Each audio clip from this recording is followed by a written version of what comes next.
자녀가 되었기 때문에, 예수님의 피로 우리가 다 하나님의 자녀이기 때문에 형제들아 이렇게 부른 것이죠.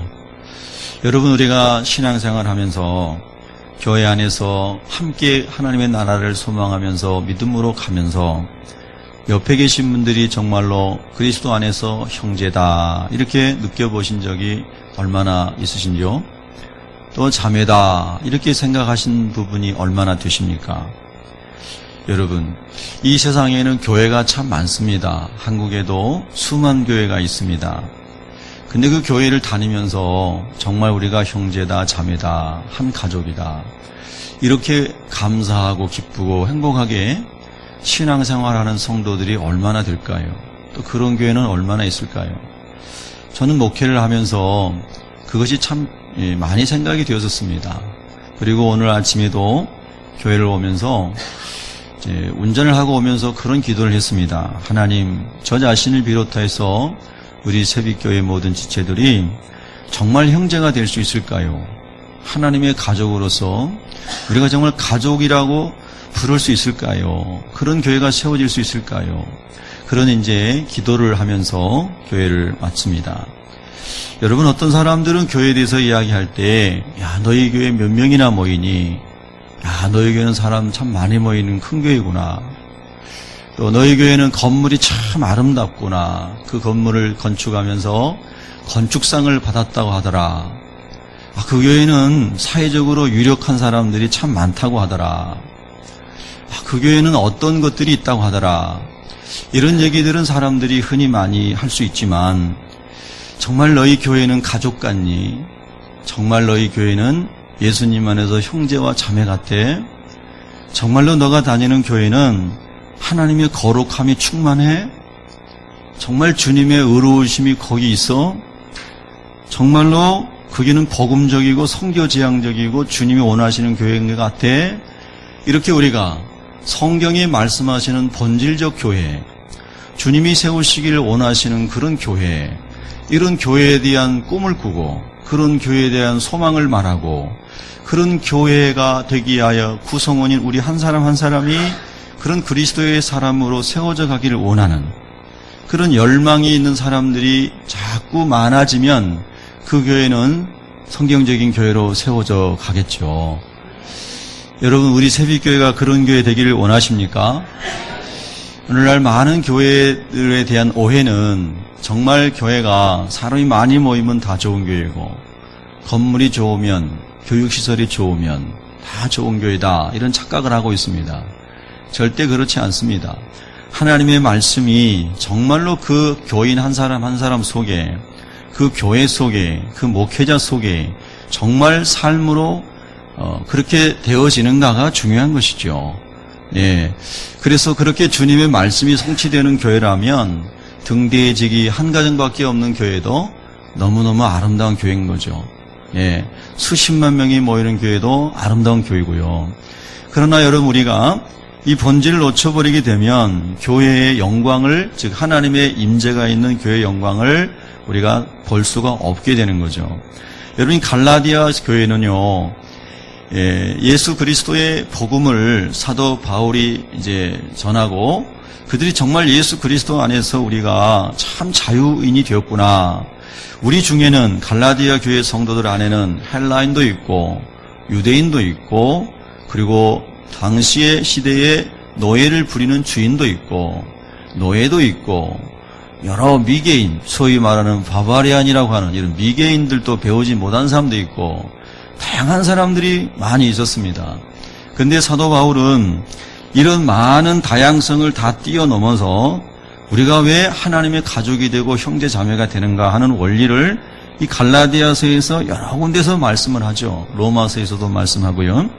보면은 갈라디아서 3장에 보시면은, 자, 여러분 갈라디아서 3장 앞으로 좀 넘어가시면 26절부터 갈라디아서 3장 26절부터 28절까지만 읽습니다. 시작. 너희가 다 믿음으로 말미암아 그리스도 예수 안에서 하나님의 아들이 되었으니 누구든지 그리스도와 합하기 위하여 세례를 받은 자는 그리스도로 옷 입었느니라. 너희는 유대인이나 헬라인이나 종이나 자유인이나 남자나 여자나 다 그리스도 예수 안에서 하나이니라. 할렐루야.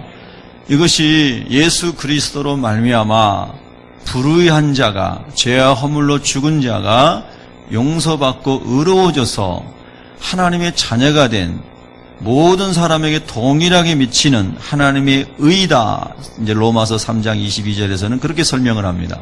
모든 사람에게 미치는 의, 하나님의 의다. 이렇게 설명을 하는 거죠.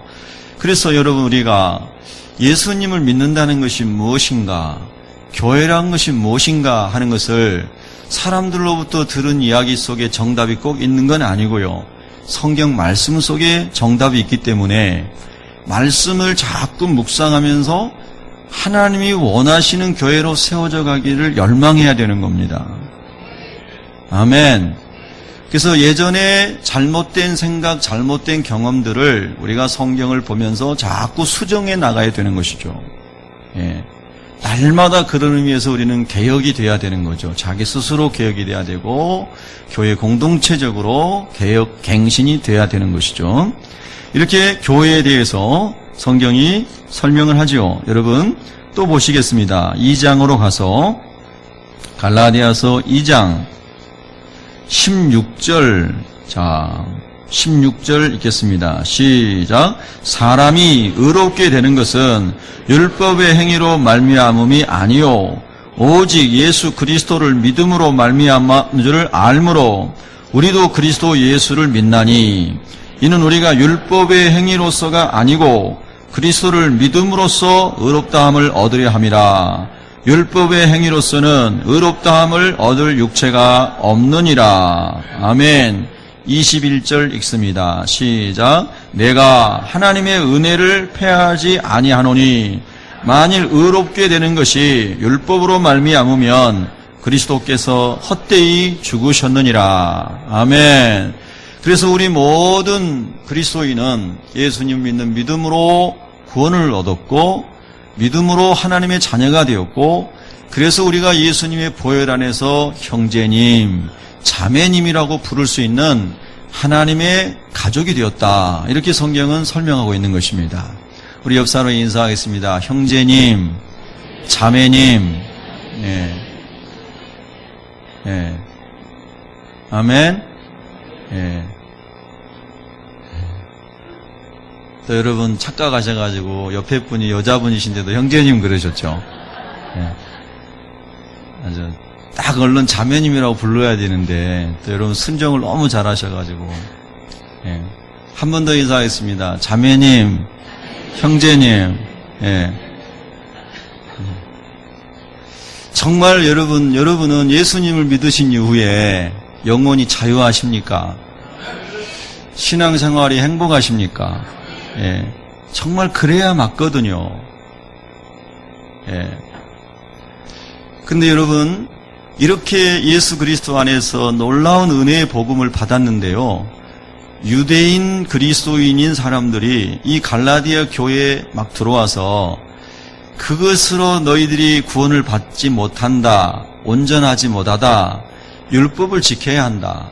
그래서 할례도 받아야 되고 유대인들이 지키는 이런저런 절기도 지켜야 온전한 구원을 얻는다라고 하는 가라지를 덧뿌렸습니다. 그래서 사도 바울이 그 갈라디아 교회에 많은 혼란스러운 것들이 일어나는 것을 보면서 그렇게 오늘 갈라디아서 말씀을 쓰는 겁니다. 자, 그러면서 이제 1장 8절 이하에 보면 다른 복음은 없다. 그러면서 다른 복음에 대해서 말씀을 하는데요. 그 다른 복음이 바로 뭐냐면 율법으로 말미암아 의를 얻을 수 있다라고 가르치는 그 잘못된 것을 경계한 것이었습니다. 1차적으로. 그래서 정말 믿음으로만 구원받는데 만약에 믿음으로만이 아니고 행위로 한다면 예수님의 피가 정말로 헛되이 되는 것이다. 이렇게 아까 21절에서 설명한 것입니다. 자, 이렇게 갈라디아 교회 안에 참 복음을 변형시키는 이러한 율법주의들이 막 들어왔습니다. 자, 이것을 우리가 이제 우리 삶 속에서 적용을 하면서 이 말씀을 이제 묵상하기를 원하는데요. 6장 1절에 보면은 형제들아 사람이 만일 무슨 범죄한 일이 드러나거든 할 때 이 사람은 두말할 것도 없이 갈라디아 교회 성도를 일컫는 것이죠.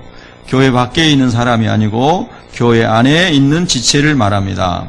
무슨 범죄한 일이 드러나거든 했을 때 이 범죄한 일은 하나님의 말씀대로 살아가지 못하면서 일어날 수 있는 말의 실수, 행동의 실수, 허물, 넘어지는 거, 부끄러운 일 이런 것들을 말하는데요.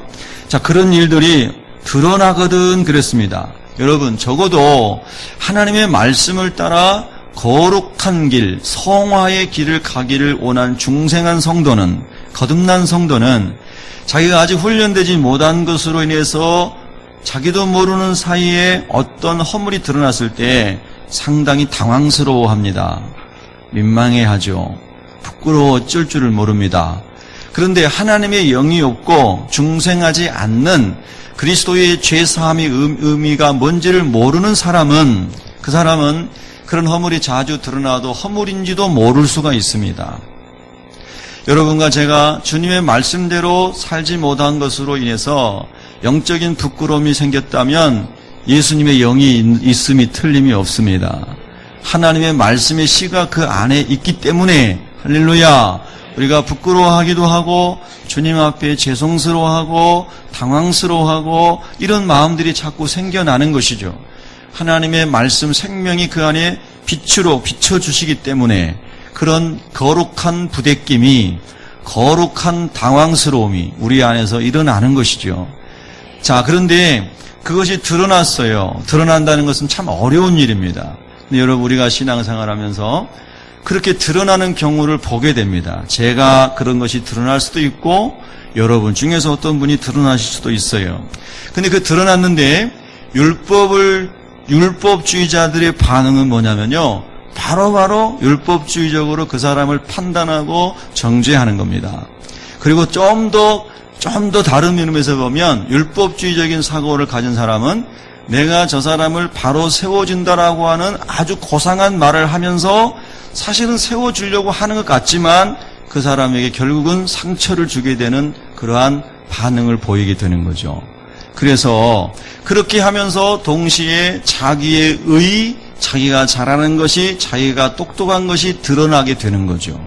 그런데 상대방은 그 말을 듣고 회복이 되는 것이 아니라 낙심하게 되는 거죠.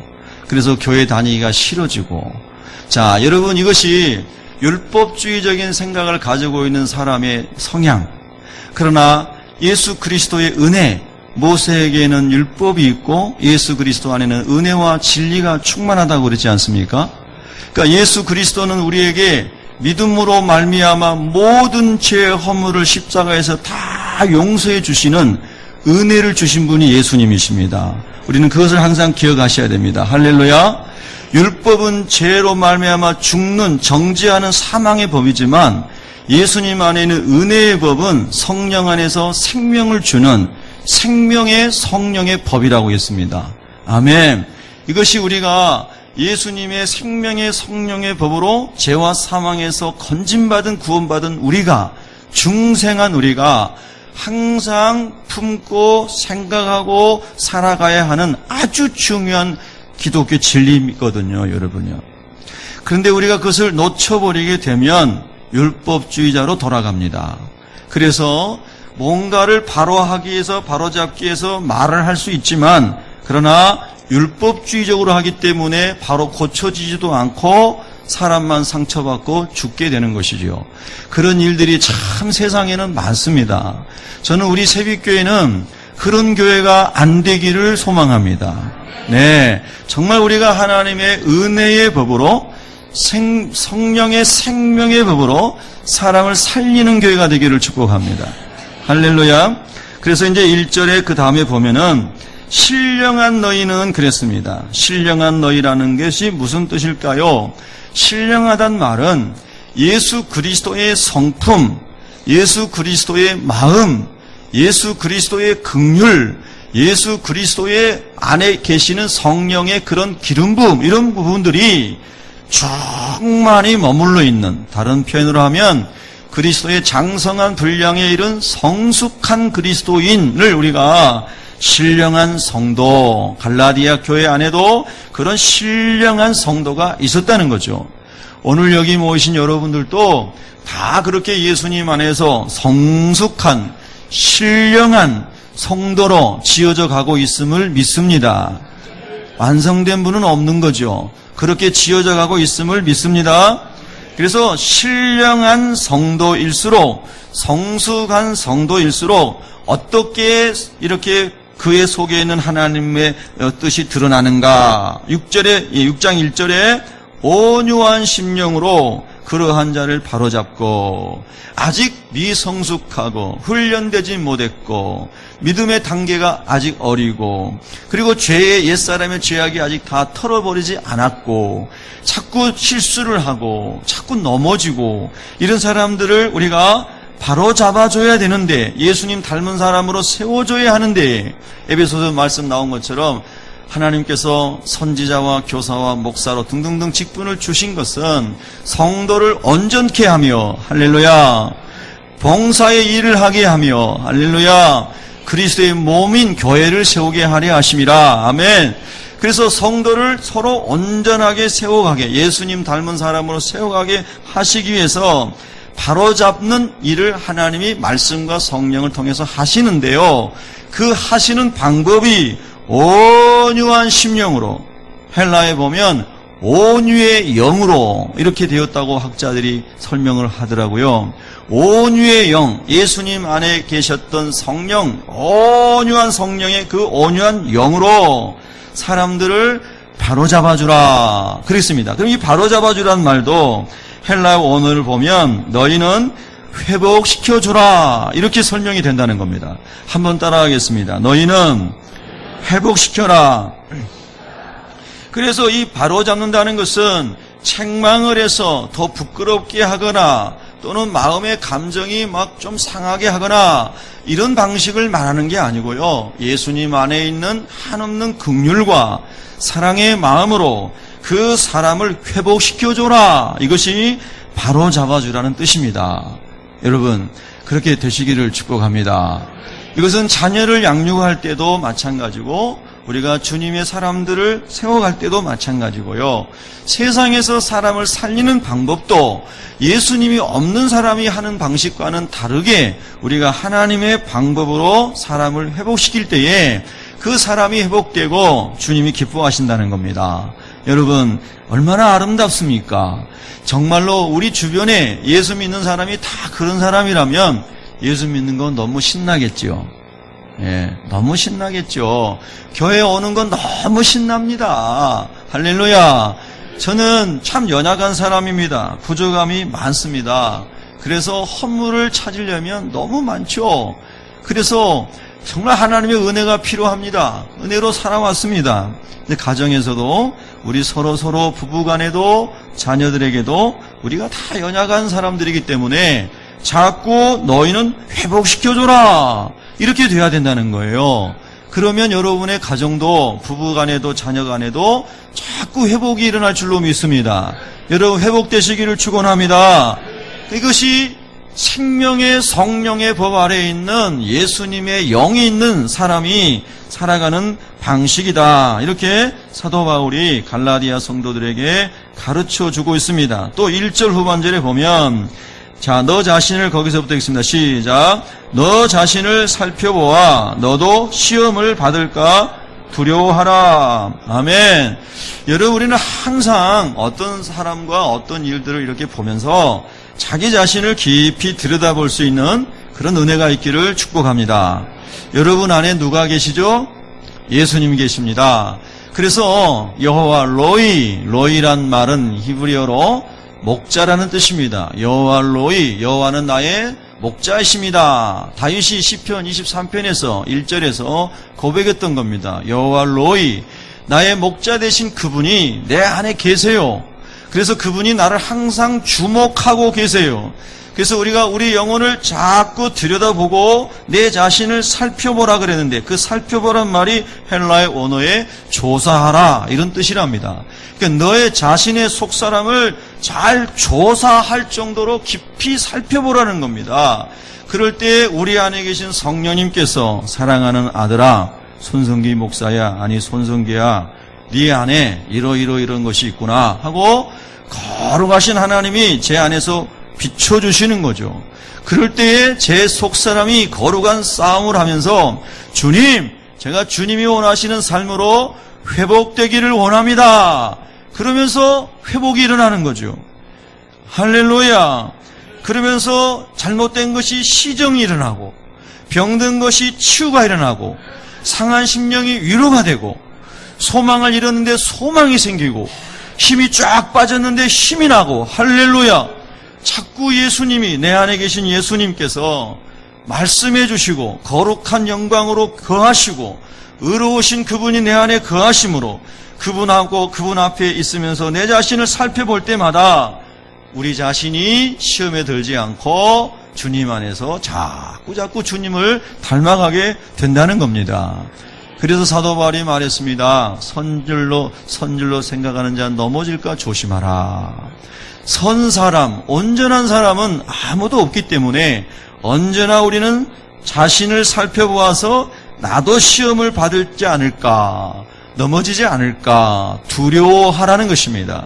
여러분, 그런 마음으로 살아가시고 다른 분을 보실 때에도 항상 베드로전서 5장 5절에 나온 말씀처럼 다 서로 겸손으로 허리를 동이라. 할렐루야. 한번 따라하겠습니다. 다 서로 겸손으로 허리를 동이라. 할렐루야. 참 얼마나 좋습니까, 여러분요. 세상 사람들 만났을 때에 정말 평안한 사람이, 우리에게 편안함을 주는 사람이 어떤 사람이죠? 겸손한 사람입니다. 겸손한 사람. 똑똑한 사람이 아니고요, 잘난 사람이 아닙니다. 겸손한 사람이 우리의 마음을 편안하게 해줍니다. 아멘. 그래서 예수님이 겸손하신 분, 나귀를 타고 오시는 겸손하신 분으로 오신 겁니다. 낮아져서 오신 겁니다. 그래서 우리를 위해 십자가에 죽으신 겁니다, 여러분요. 적어도 새빛교회는, 새빛교회 목사는 이것을 많이 묵상하는 사람입니다. 제가 겸손하지 못하고 제가 주님 못 닮았기 때문에 이 말씀을 더 많이 묵상합니다. 그러면 적어도 우리 새빛교회 성도들은 우리 목사님으로부터 이런 설교를 대체적으로 더 많이 듣는 편이니까 더 많이 겸손해지고 더 많이 온유해지는 그런 훈련을 하실 수 있기를 축복합니다. 그래서 자꾸 예수님 닮아 거룩해지는 성화된 삶으로 나아가자는 것입니다. 중생에만 머물러 있지 말고 성화의 길로 가자는 것이죠. 여러분, 우리 모든 성도들이 그렇게 서로 살아가면 얼마나 우리 새벽교회가 멋질까요? 주님이 갈라디아 교회에 주신 말씀을 통해서 오늘 우리에게 이런 말씀을 주시는 줄로 믿습니다. 2절 읽겠습니다. 시작. 너희가 짐을 서로 지라. 그리하여 그리스도의 법을 성취하라. 아멘. 이 짐이라는 단어 자체가 짐이 되죠? 예. 짐이라는 말이 참 부담스러운 말입니다. 그래서 내 짐도 지기 어려운데 남의 짐까지 내가 어찌 질 수 있을까? 이것이 우리 사람들의 마음 아닙니까? 여기 2절에 나오는 서로 짐을 지라 할 때 짐은 1차적으로 볼 때에 예수 믿는 갈라디아 교회 성도들에게서 나오는 죄와 허물을 말하는 것이죠. 하나님의 말씀대로 살지 못하고 넘어진 것들을 말하는 거잖아요. 그게 자기 자신에게도 짐이 됐고 영적으로 큰 짐이 되는 거죠. 마음이 눌리고 영혼이 병들고 얼마나 그게 큰 짐입니까?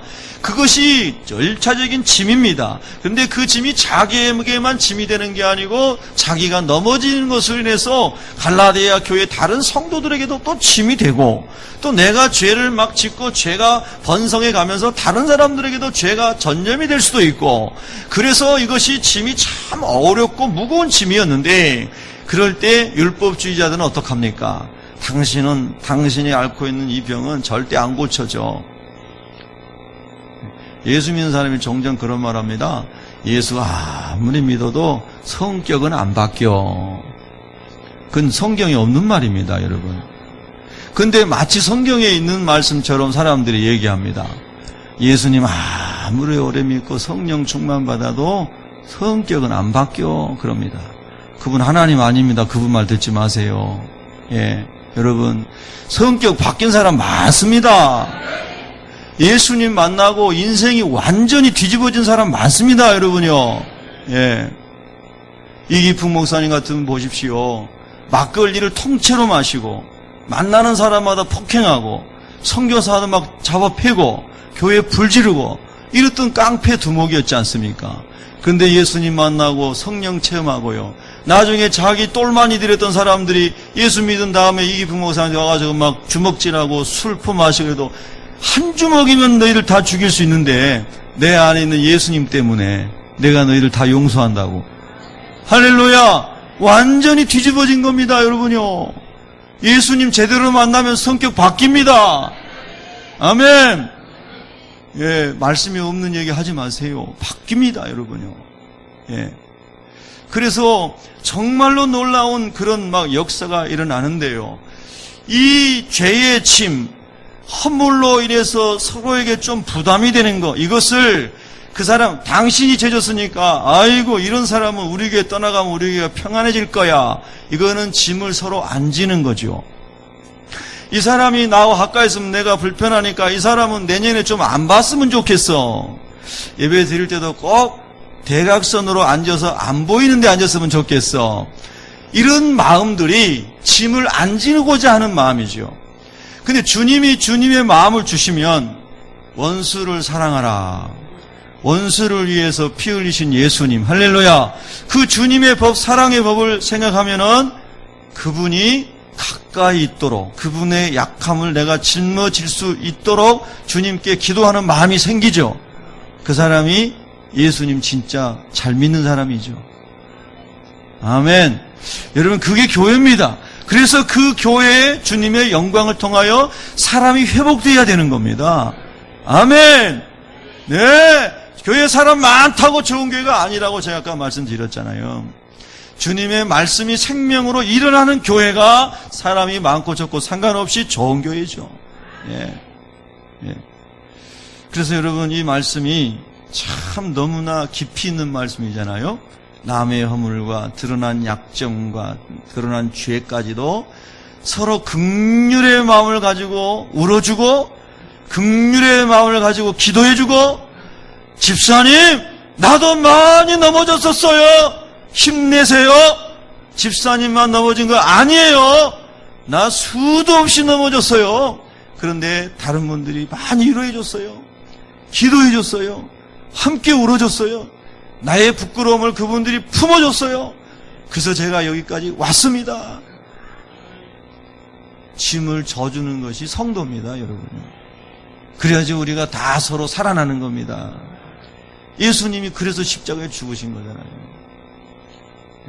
그러나 율법주의자가 되면은요, 너무나 남의 허물이 잘 보이고 너무나 잽싸게 판단을 하게 되고, 그런과 동시에 자기 의만 자기가 자꾸 드러내려고 하는 겁니다.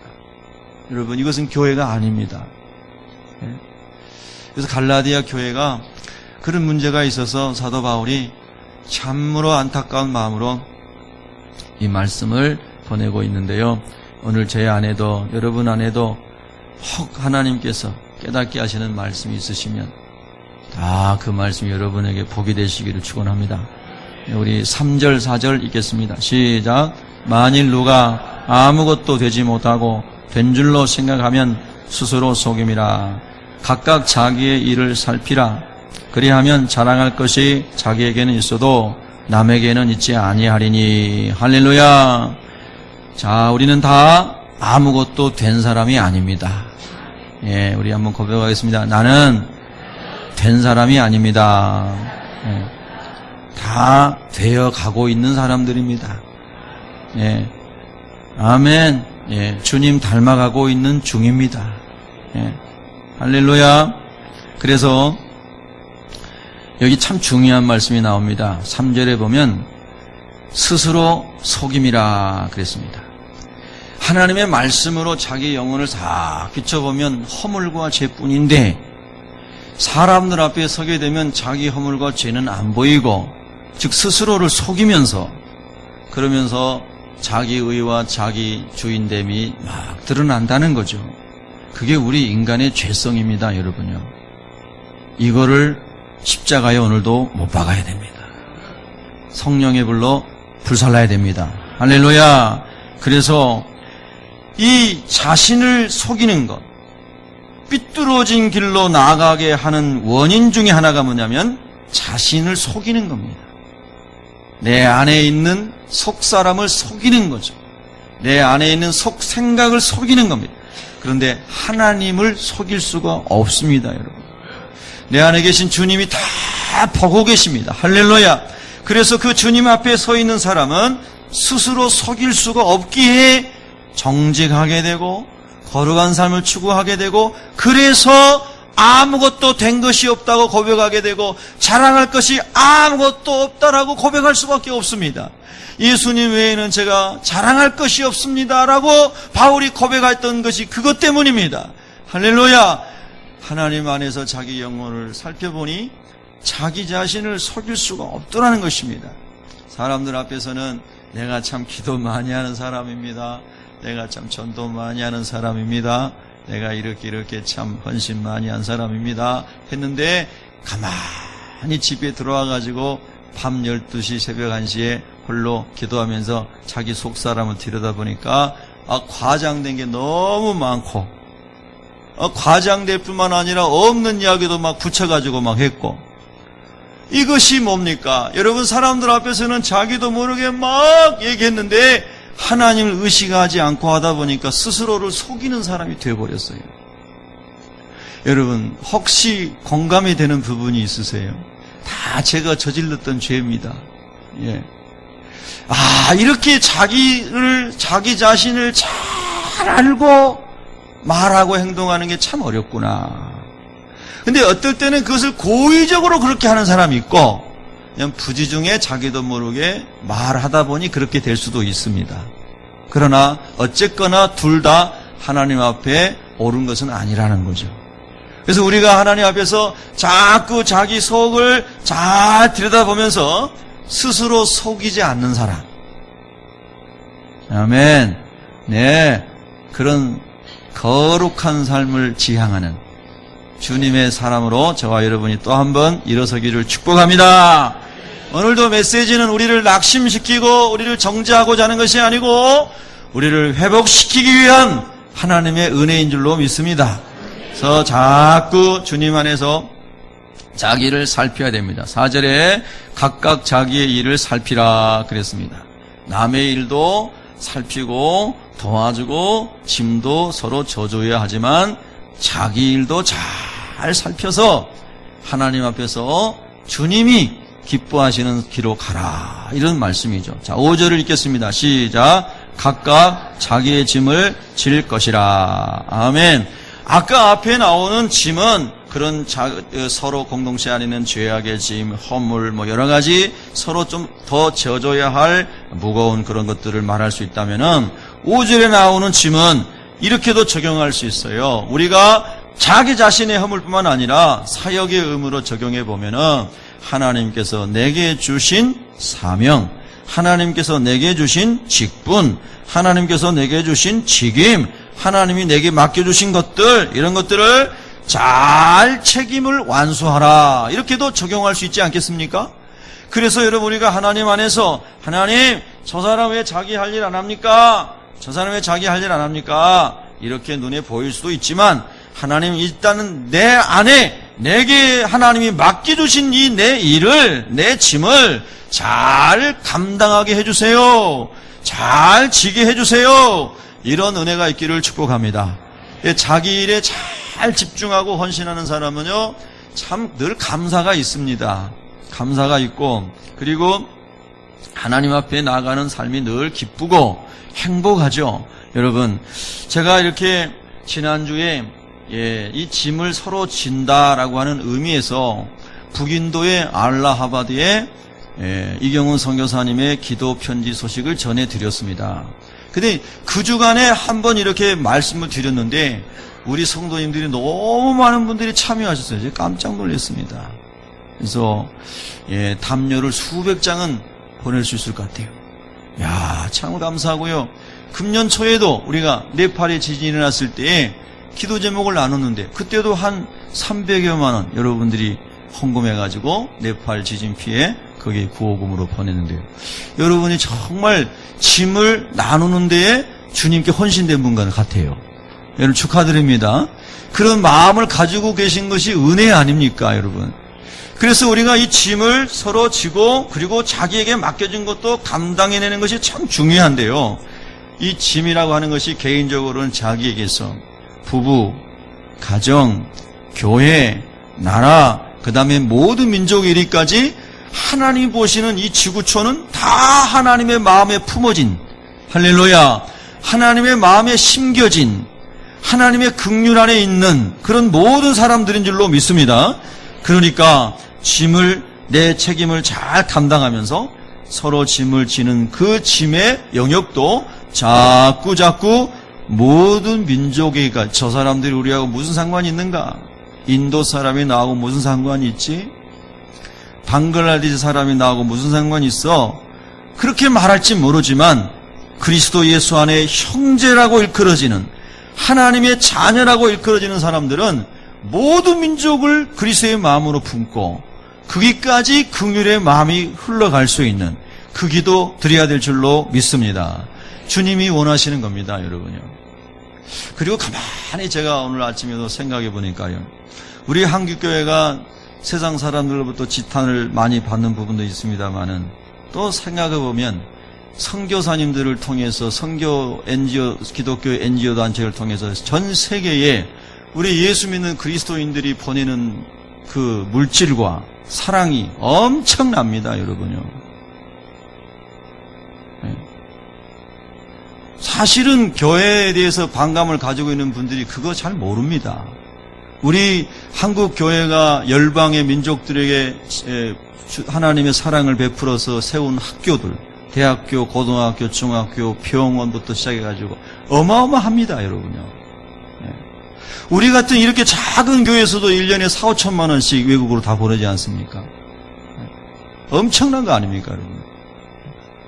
정말 우리가 하나님의 마음을 가지고 주님께서 원하시는 서로 짐을 져주는 마음으로 살아가게 되면은 가정도 하나님 나라가 이루어지고 교회도 하나님 나라가 이루어지고 모든 민족 가운데 주님이 원하신 나라가 이루어질 줄로 믿습니다.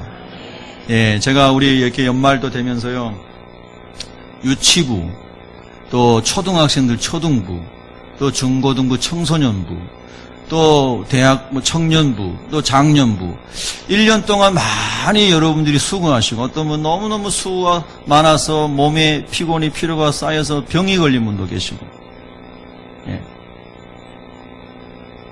너무너무 세상에서 하는 일도 힘든데 교회에서 시간을 헌신하고 부족하지만 재능을 아낌없이 헌신해서 일하시면서 참 하나님 앞에 이렇게 봉사하는 그런 분들도 많이 계시고, 그래서 오늘 우리 새벽교회가 이렇게 있는 거 아닙니까? 할렐루야. 근데 제가 또 기도하면서 집사님 내년에 요거 하나 봉사해 주세요. 기도하다 보니까 그분이 좀 그래도 감당해 줬으면 고맙겠다는 생각이 들어가지고 기도하고, 그리고 이제 답장을 기다렸는데 목사님 말씀대로 순종하겠습니다, 이렇게 답장이 왔는데 정말 너무 힘이 나더라고요. 할렐루야. 교사도 짐이 참 어떻게 보면 힘듭니다. 유치원 아이들, 꼬맹이 아이들 돌보는 거 얼마나 힘듭니까? 초등부 아이들, 중고등학생들. 그런데 그 짐을 한두 명이 다 할 수가 없잖아요. 그래서 하나님께서 또 다른 봉사자들 부르시는 거죠. 그래서 너희가 아이들을 섬기는데 짐을 같이 줘라. 교사할 수 있는 입장이 안 되면 중보 기도자로도 참여해라. 아멘. 4명밖에 안 하네. 내가 이제 초등부 아이들을 위해서 중보 기도 하겠습니다. 중등부 아이들을 위해서 중보 기도 하겠습니다. 초등부, 중등부, 청년부, 청소년부 우리 선생님들을 우리가 격려하겠습니다. 그리고 내가 교사는 못하지만 1년에 한 번씩 밥이라도 사주겠습니다. 얼마나 좋아요? 짐을 서로 져주는 거죠. 할렐루야. 그래서 그리스도의 법이 성취가 되는 겁니다. 사랑의 법, 사람을 회복시키는 법, 사람을 세우는 법, 사람을 살리는 그리스도의 법이 서로 짐을 져주는 가운데 다 성취가 되는 겁니다. 할렐루야. 여러분, 그런 은혜가 우리 교회는 항상 충만하기를 축복합니다. 올해도 많이 섬기셨고 내년에도 힘든 여건 가운데서도 섬기시기로 또 결단해 주시고 그런 모든 성도님들께 정말로 감사를 드리고요. 또 일선에서는 봉사 못하시더라도 기도하시고 같은 마음으로 우리 모든 식구들이 참여하고 계신 것으로 인해서 감사를 드립니다. 우리 옆 사람에게 한번 인사하겠습니다. 짐을 서로 져주십시다. 예. 할렐루야. 또 이렇게 한번 인사하겠습니다. 홀로 지고 가기에 얼마나 힘드셨습니까? 예, 여러분 이제부터는 서로 짐을 져주시기 바랍니다. 기도하기